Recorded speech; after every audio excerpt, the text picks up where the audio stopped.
Sir.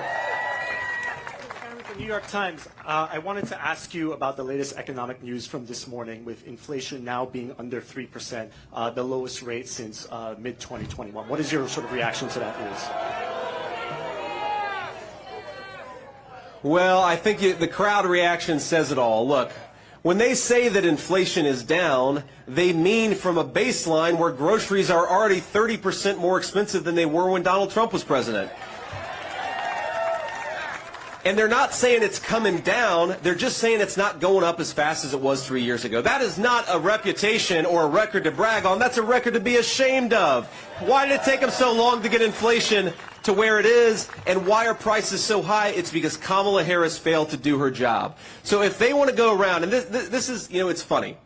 Kamala Harris, on the one hand, will say, on day one, we're going to tackle the affordability crisis. And like I said earlier, Kamala Harris has been the vice president for 3.5 years. And I think, ladies and gentlemen, she's in effect been the acting president, because we all know Joe Biden isn't home. So she's been the one controlling government policy for 3.5 years. She says she wants to tackle the affordability crisis on day one. And then on the other hand, she'll say, oh, we've already got inflation under control. Well, which is it, Kamala? Which is it? The simple truth is America's credit card debt is getting higher.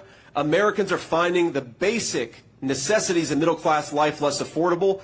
Americans are becoming, especially young people, are becoming paupers in their own country. If we don't do better, our young generation, they're not going to own anything. They're not going to have anything. They're going to be renters in the country that their parents and grandparents built. Inflation is a disaster. Kamala Harris does not have a leg to stand on.